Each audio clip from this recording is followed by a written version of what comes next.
Après ces premières productions réalisées entre Brazzaville et Pointe-Noire, respectivement, capitale politique et économique de la République du Congo, Parole d'expert, votre émission, le rendez-vous des intangibles du numérique, dépose ses valises à Bruxelles en Belgique, la capitale de l'Europe.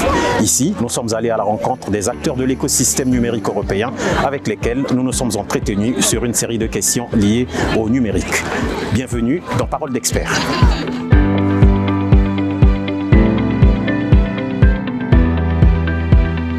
Les crypto-monnaies, nouvelles venues dans le large spectre des produits financiers, intéresseront de plus en plus de personnes.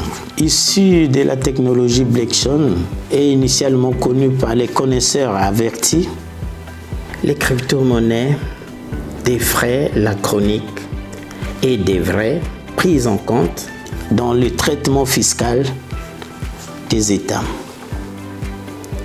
Les praticiens du chiffre et du droit doivent intégrer cette nouvelle réalité car elle génère énormément de gains importants ou des pertes. Pour les États, c'est une nouvelle niche pour des sources de revenus. La question aujourd'hui est de voir comment encadrer cette nouvelle économie et comment réaliser la fiscalité dans cette nouvelle économie. L'émission Parole d'expert que nous allons suivre nous donnera éventuellement des éléments de réponse pour appréhender la fiscalité dans cette nouvelle réalité.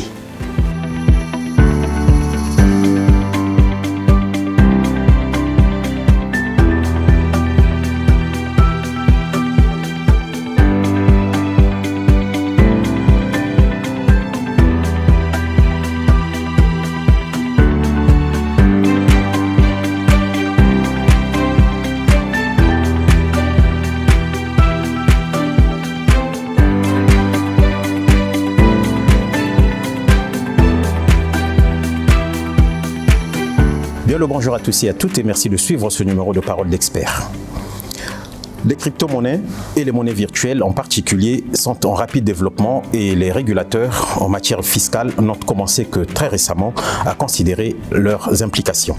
Utilisables comme moyen de paiement auprès des professionnels qui les acceptent, elles constituent aussi un placement spéculatif qui séduit de plus en plus les particuliers attirés par les gains potentiels qu'elles peuvent générer. Un placement à haut risque cependant car leur valeur est extrêmement volatile.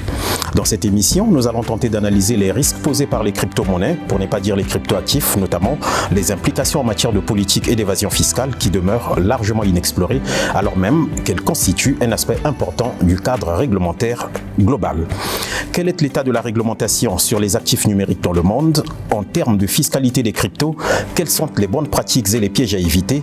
Faut-il un régime fiscal spécifique aux monnaies virtuelles? Voilà en somme quelques-unes des questions que nous aborderons dans cette émission qui a pour thème les crypto-monnaies et la fiscalité.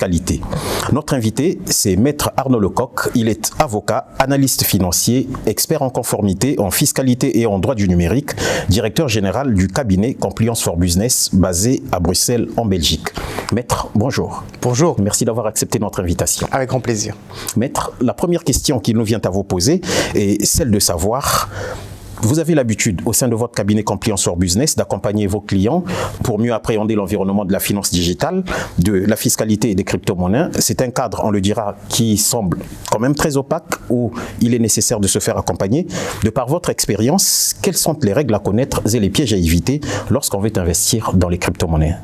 C'est une très très bonne question. C'est une activité qui est assez récente finalement. Et donc la complexité est de savoir comment réagir face à de tels objets. Alors, pourquoi dis-je objets? En réalité, le problème principal pour l'instant de mes clients, c'est que les banques qui doivent accueillir ces plus-values éventuelles sur crypto-monnaies refusent de plus en plus de les accepter. Ils trouvent ça extrêmement complexe, extrêmement dangereux. La réputation qui est liée aux crypto-monnaies est assez négative pour l'instant. On les utilise dans des affaires de terrorisme, dans des affaires de blanchiment de capitaux. Donc avant même d'arriver à la question de la fiscalité, la base de toute la réflexion actuellement sur les marchés est la capacité pour les établissements financiers d'accepter finalement cet argent qui provient bien des crypto-monnaies en cas de vente et en cas de plus-value. Alors évidemment, le secteur financier doit s'habituer.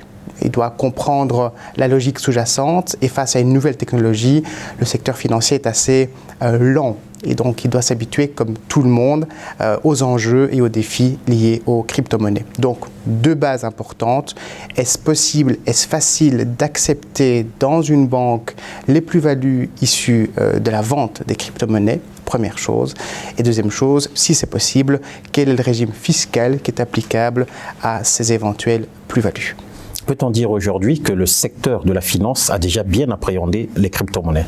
Oui, donc ça va de plus en plus vite également. Donc le secteur s'habitue, les acteurs ont tenu compte de l'obligation de se conformer à ce type de nouveaux investissements et donc typiquement les grandes institutions ont pris l'habitude, ont développé elles-mêmes une technologie qui va de pair et sont de plus en plus à même de conseiller et d'orienter les clients qui sont intéressés par ces nouvelles monnaies sur le marché international.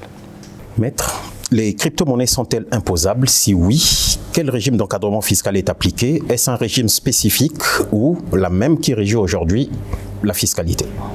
Alors cette question a été posée très tôt, puisque fondamentalement, le but pour beaucoup de personnes qui sont des investisseurs en crypto-monnaies ou en crypto-actifs est de faire rapidement une plus-value. Le gouvernement a très vite réagi en se disant qu'une telle masse financière ne pouvait pas échapper au régime fiscal et que c'était même discriminatoire d'avoir subitement sur le marché un asset qui aurait été défiscalisé. Donc à votre réponse, est-ce qu'il y a une fiscalité attachée à la vente de cryptoactifs ou de crypto-monnaies? La réponse est bien évidemment positive. Alors est-ce qu'on a mis un régime en place spécifique? Non. Le même régime? C'est le même régime. Donc le but, ici en Belgique en tout cas, c'est d'avoir un régime qui est uniforme. Et donc très rapidement, les fiscalistes ont dû analyser ce qu'est cette plus-value sur crypto-monnaie et vérifier s'il y avait, oui ou non, des revenus, puisque ce sont des revenus qui sont imposables, qui pouvaient correspondre à ce type de vente.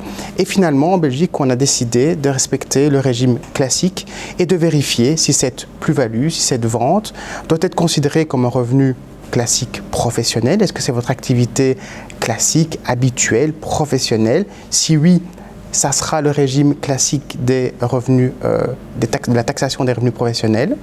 Est-ce qu'il s'agit plutôt d'un revenu divers, avec un revenu qui provient d'une spéculation? La taxation classique liée aux revenus divers s'y appliquerait.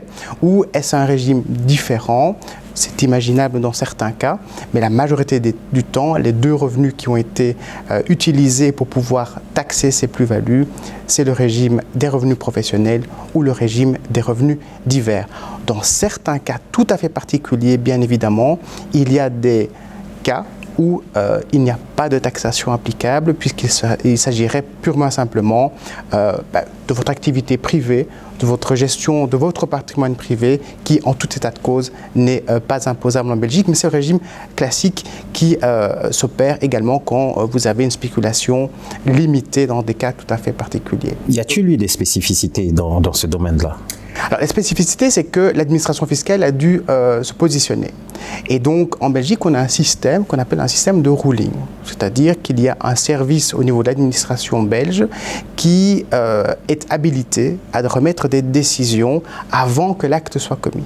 Et donc, les fiscalistes, ne sachant pas réellement comment ils devaient taxer, ou en tout cas conseiller leurs clients par rapport à la taxation éventuelle applicable à ces revenus, se sont adressés à l'administration fiscale en disant, écoutez, quelles seraient les conditions selon vous pour que ces revenus soient soit pas taxables, soit taxables en tant que revenus professionnels, soit taxables en tant que revenus divers. L'administration fiscale a édicté indirectement une circulaire, une communication interne qui établit 17 critères. Et sur base de ces 17 critères, un fiscaliste peut de plus en plus facilement conseiller son client en lui expliquant que dans sa situation, il s'agit de revenus professionnels. Dans sa situation, il s'agit plutôt de revenus divers avec la taxation des revenus divers ou, bonne nouvelle, dans votre cas, il n'y a pas de taxation. Donc la spécificité, c'est qu'en Belgique, on a pris plutôt l'optique de prendre des critères, d'établir 17 critères afin de pouvoir jauger si cette plus-value, ce revenu provenant des crypto-monnaies est un revenu taxable ou pas et quel régime y est applicable. Donc il n'y a pas eu de révolution en matière de taxation pour ce revenu nouveau, pour cette nouveauté technologique. Il s'agissait principalement de l'adaptation de ce qui existait déjà à cette situation tout à fait nouvelle et particulière. Et ça marche bien ? Et ça marche très bien. Il faut dire qu'actuellement, le problème s'est posé pour l'année passée, évidemment, puisqu'il y avait réellement des plus-values. De quel ordre déjà ? Alors actuellement, il y a beaucoup de jeunes qui investissent en crypto-monnaie et qui avaient donc des plus-values assez rapides. Les investisseurs traditionnels qui gardaient cela à long terme étaient moins impactés puisque eux, ils avaient une vocation réellement de conservation, ils aiment la technologie, ils aimaient le sous-jacent qui était cette chaîne et fondamentalement, la plus-value n'était pas l'objet même de leur investissement, c'était la beauté de la technologie. Les jeunes qui sont intéressés à la crypto-monnaie, eux, voulaient spéculer. Voulaient réellement acheter, parier sur l'évolution d'un cours d'une monnaie virtuelle et puis vendre rapidement au bon moment. Très loup de Wall Street, spéculer pour spéculer. Et donc là, les fiscalistes ont dû faire attention, on dit attention, là vous êtes typiquement dans un cas où une taxation est évidemment appliquée, puisque la spéculation est le critère de base pour une taxation. Et donc dans les discours, dans les discussions qu'on a avec les clients, on avait soit affaire à des clients qui avaient l'habitude, c'était leur volonté, c'était un discours tout à fait raisonné et cohérent, et puis beaucoup de personnes qui étaient intéressées par l'appât du gain immédiat et qu'il fallait absolument conseiller, calmer et mettre en avant le risque qui était lié, puisque la taxation était applicable, les plus-values étaient taxées, mais les moins-values n'étaient pas déductibles. Et donc ça, c'était extrêmement dangereux pour les personnes qui investissaient beaucoup de leur patrimoine dans cet Eldorado financier et qui après se situaient dans une situation où ils avaient non seulement une taxation à devoir à un moment donné payer à l'État, et en plus de ça, en cas de moins-value, une impossibilité de récupérer leurs pertes. C'était donc un risque assez important sur le marché. Maître, en quoi la politique fiscale est-elle pertinente dans le domaine des crypto-monnaies, ou pour ne pas dire dans l'ensemble, des monnaies virtuelles qui, comme on le sait tous, ne sont pas régies par les banques centrales? Et combien y a-t-il de sortes d'impositions sur les crypto-monnaies? Alors l'importance au niveau de la taxation, c'est que l'État actuellement a besoin de ressources. Et qu'il est important que la totalité du marché soit régulée de la même manière en matière fiscale. Si on imagine dans un État que parce que vous investissez en crypto-monnaie, que la totalité des gains que vous faites dans ces crypto-monnaies n'est pas soumis à un impôt, vous allez avoir subitement un énorme élan d'investissement dans cette matière-là et une perte significative pour l'État. Il ne faut pas oublier que la taxation, que l'impôt a une vocation sociale. C'est le but de pouvoir répartir ces montants-là dans des projets sociétaux, dans les projets de l'État. Donc l'État, point de vue discrimination, devait impérativement traiter les gains sur crypto-monnaie de la même manière que d'autres gains. Donc ça, c'est la première chose. La deuxième chose, c'est que l'État s'est rendu compte que les plateformes de trading étaient la base de tout le raisonnement. Puisque pour pouvoir collecter l'impôt, vous avez deux possibilités. Soit vous avez une obligation de faire une déclaration fiscale et vous mettez vos revenus dedans, mais comme je vous dis, on parle de jeunes, on parle de personnes inexpérimentées qui voient un Eldorado, qui ne sont pas spécifiquement bien conseillés ou même conseillés. Beaucoup plus attirés par l'appât du gain. Absolument. Et à côté de ça, vous avez des professionnels qui développent des solutions. Une de ces solutions, évidemment, ce sont les plateformes d'échange. Comme vous le mentionniez, il s'agit d'un système décentralisé. Et donc l'État était un peu bloqué. À qui s'adresser pour collecter l'impôt? Est-ce qu'on doit s'adresser exclusivement aux citoyens contribuables ou est-ce qu'on doit également s'adresser aux plateformes, qui sont finalement ces banquiers centraux décentralisés? Ce sont ces plateformes actuellement. Et donc au niveau européen, vous avez toute une réglementation qui s'est développée autour de ce sujet-là, la réglementation des plateformes.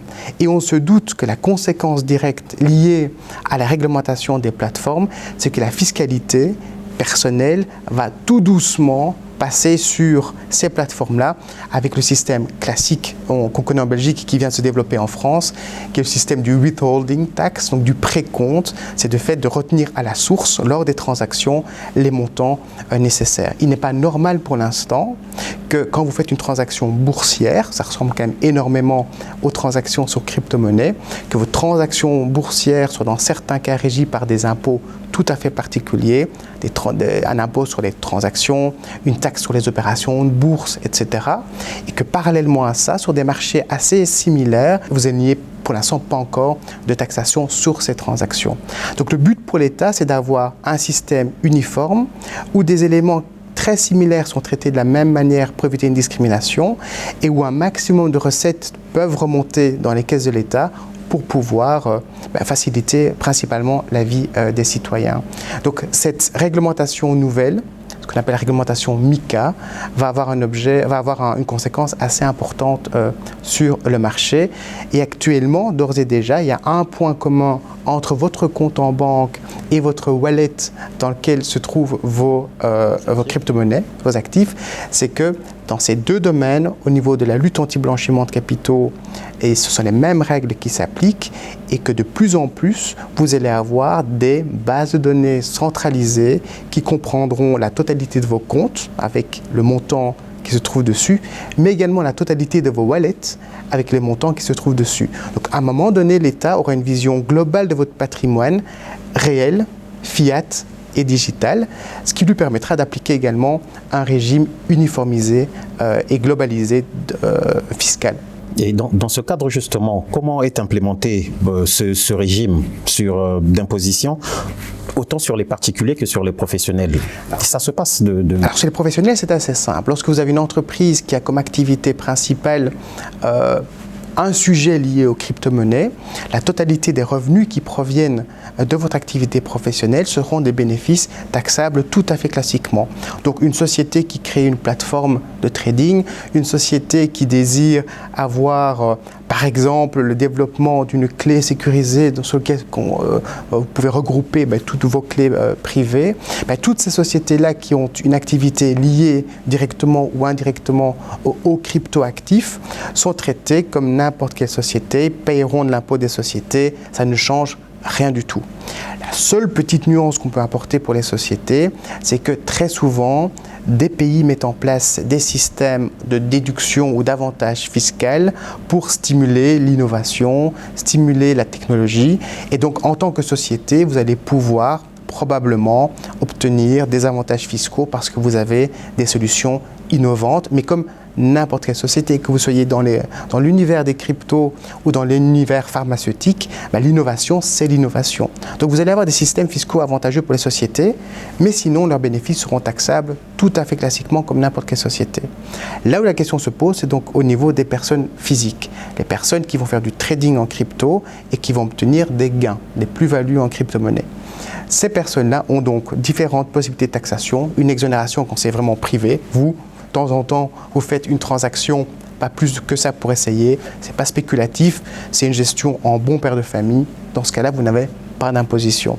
Exactement de la même manière, si vous décidiez aujourd'hui d'aller dans un supermarché, vous imaginez qu'actuellement il y a un gros problème en matière d'énergie, que le prix de la farine va augmenter du jour au lendemain, vous achetez 10 sacs de farine, éventuellement pour les revendre à un moment donné, la plus-value que vous allez faire, c'est occasionnel, c'est pas spécialement totalement spéculatif, c'est pas votre métier, ça ne sera pas taxable en tant que tel.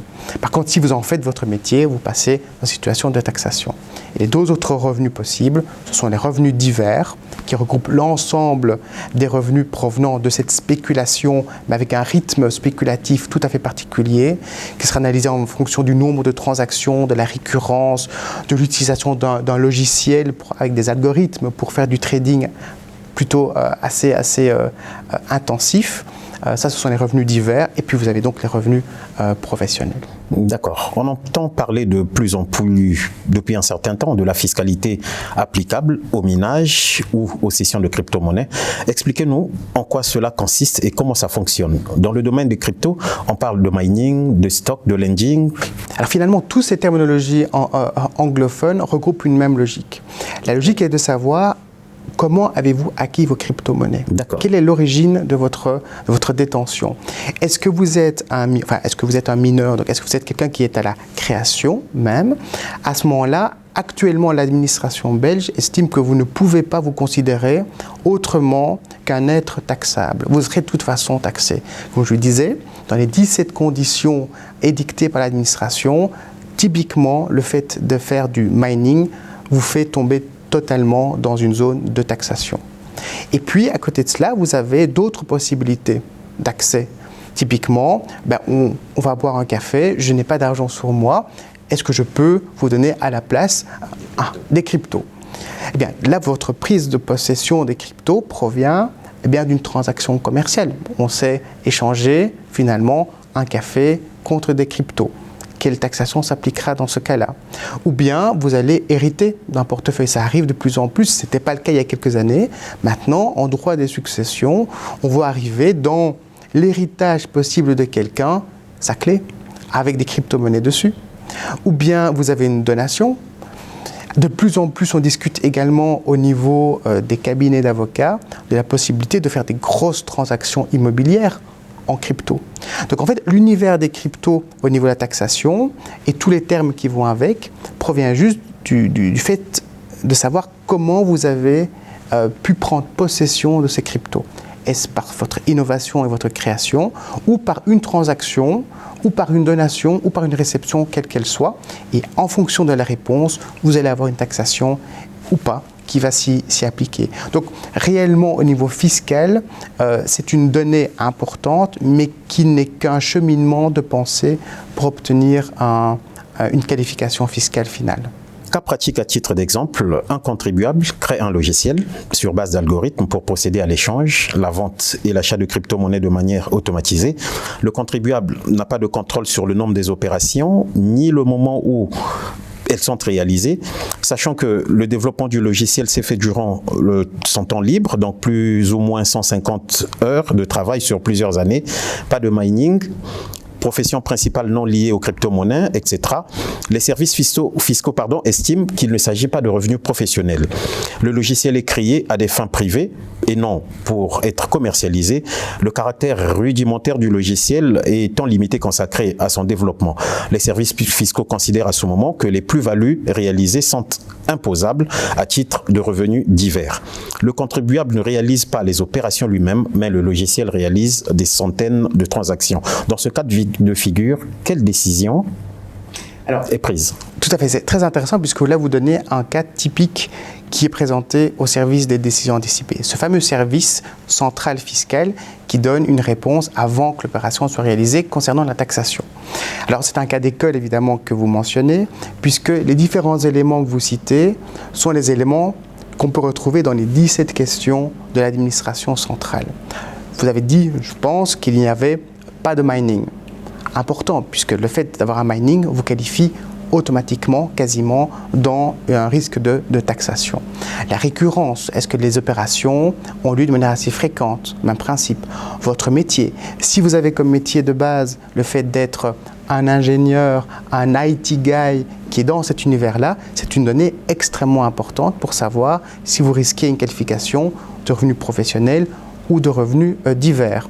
Le fait que vous utilisiez un algorithme, il est quand même difficile de dire que vous êtes un bon père de famille si pour pouvoir acquérir des gains sur crypto-monnaie, vous allez investir ou même utiliser à un moment donné un algorithme. Donc ces éléments-là prouvent, en tout cas essayent de prouver, si vous vous trouvez dans une zone spéculative, évidemment l'utilisation d'un algorithme vous fait très rapidement tomber dans une situation spéculative. Donc, est-ce que vous êtes dans cet environnement-là ou est-ce que fondamentalement vous êtes juste quelqu'un qui, dans sa vie privée, pas d'une manière fréquente, avec un capital tout à fait raisonnable, qui ne représente pas un montant important de votre patrimoine global, effectuer des transactions sur une plateforme tout à fait classique. Et donc dans cet exemple-là, effectivement, l'administration fiscale va estimer soit que vous avez des revenus professionnels parce que par exemple votre métier est extrêmement lié au domaine des cryptos et donc c'est une branche complémentaire de votre métier.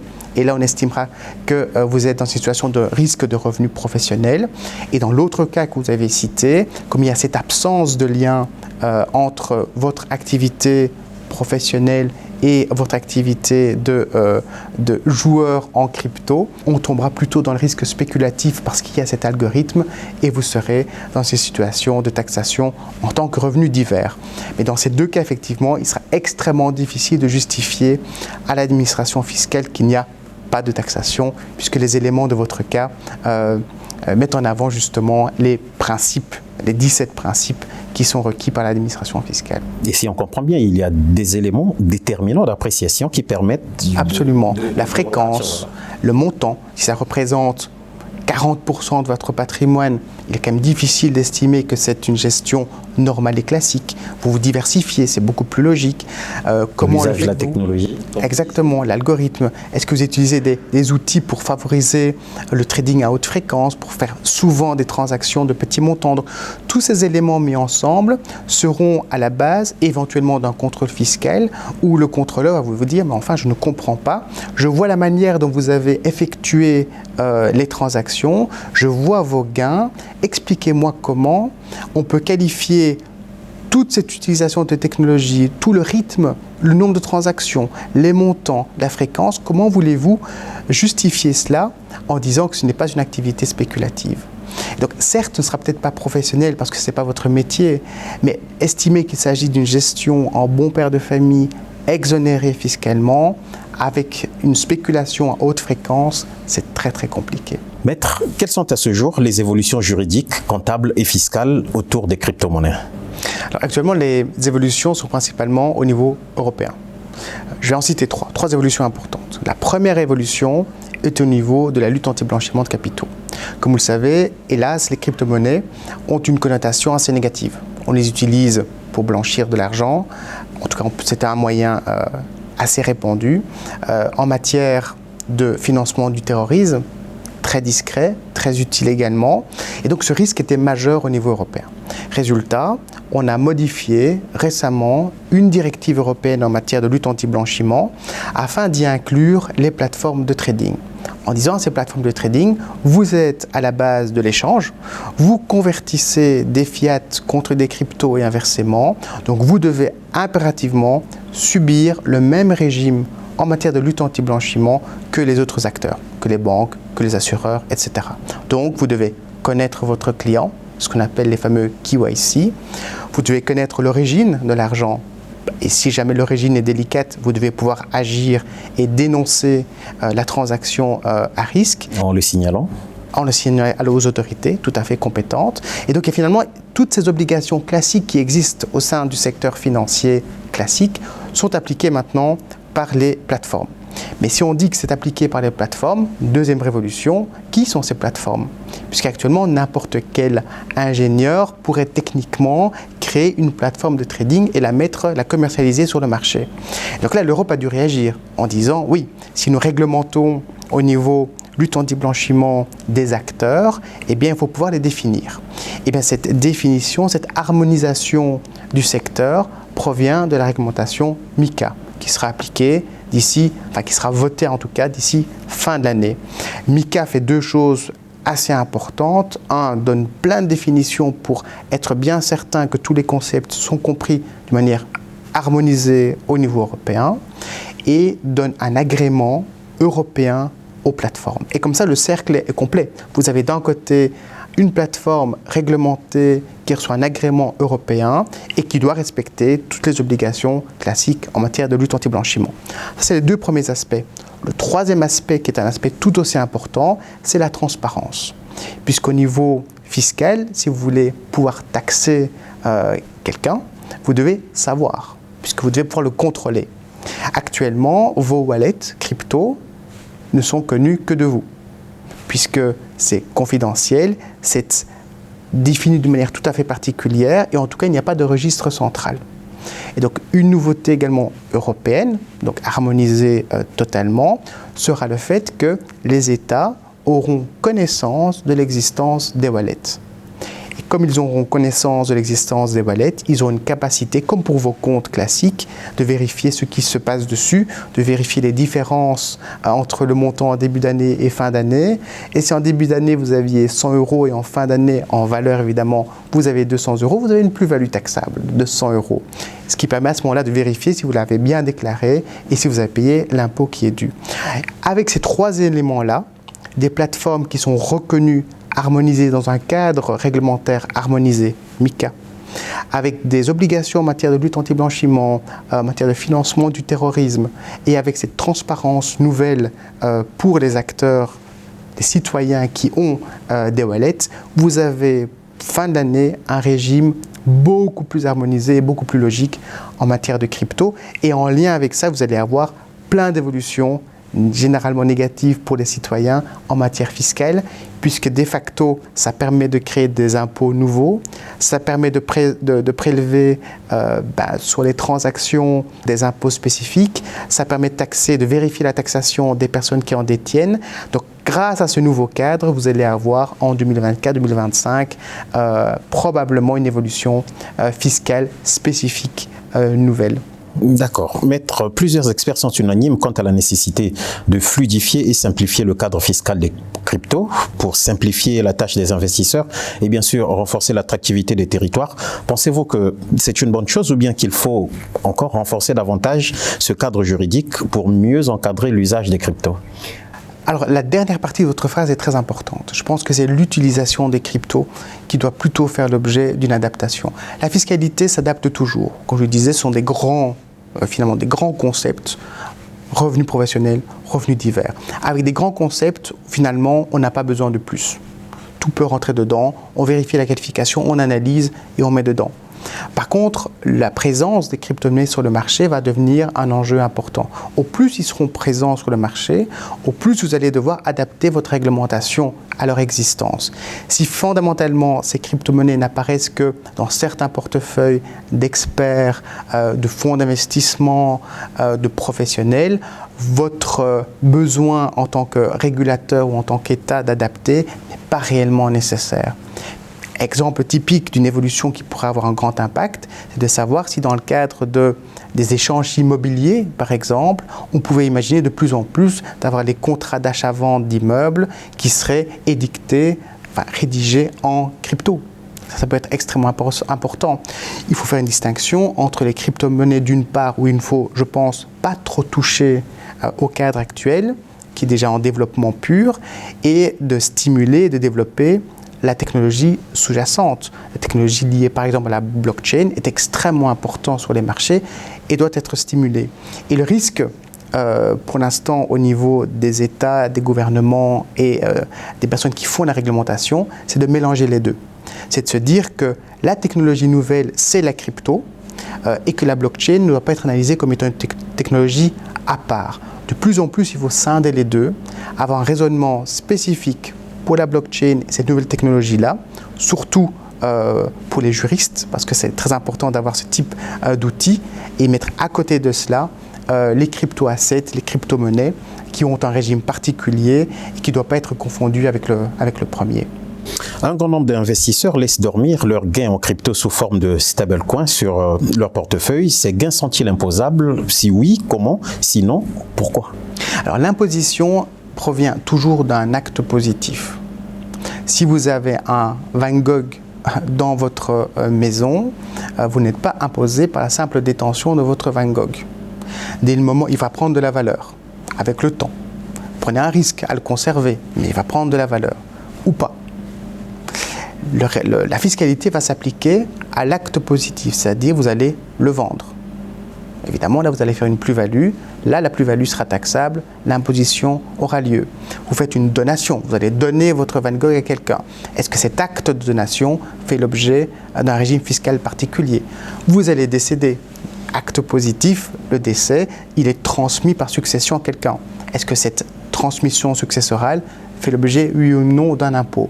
Donc en fait, comme le principe est de dire qu'on ne modifie pas la réglementation fiscale juste pour un fait spécifique qui sont les crypto-monnaies, qu'il faut quand même relativiser. C'est tout à fait un élément qui n'a pas une importance d'une telle nature que pour modifier radicalement une fiscalité qui date depuis des années et des années.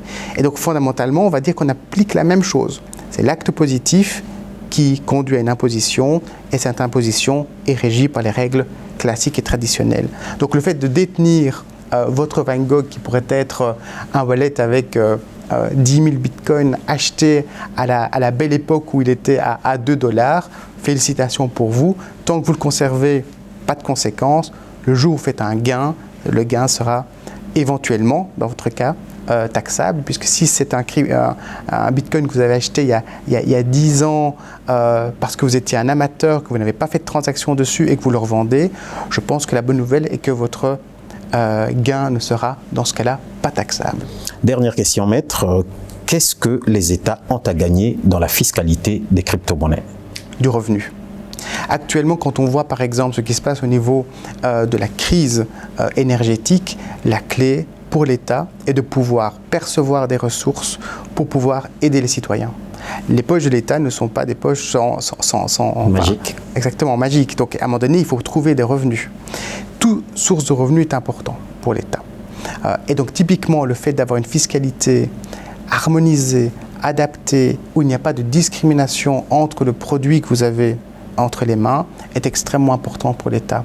Donc je pense qu'à un moment donné, l'État va se dire, avec les évolutions, avec la réglementation applicable aux plateformes, qu'il faut appliquer la même logique à une plateforme de crypto que la logique qui s'applique aujourd'hui aux plateformes boursières classiques, avec les mêmes impôts, le même calcul, la même capacité financière complémentaire.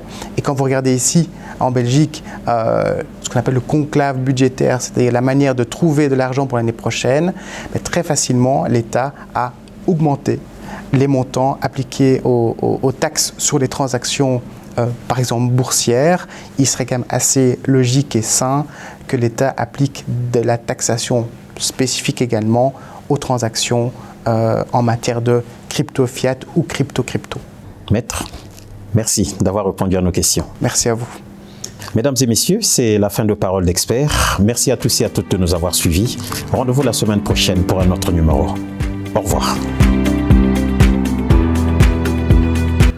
Retrouvez cette émission en ligne en vous abonnant sur la chaîne YouTube de Parole d'Experts.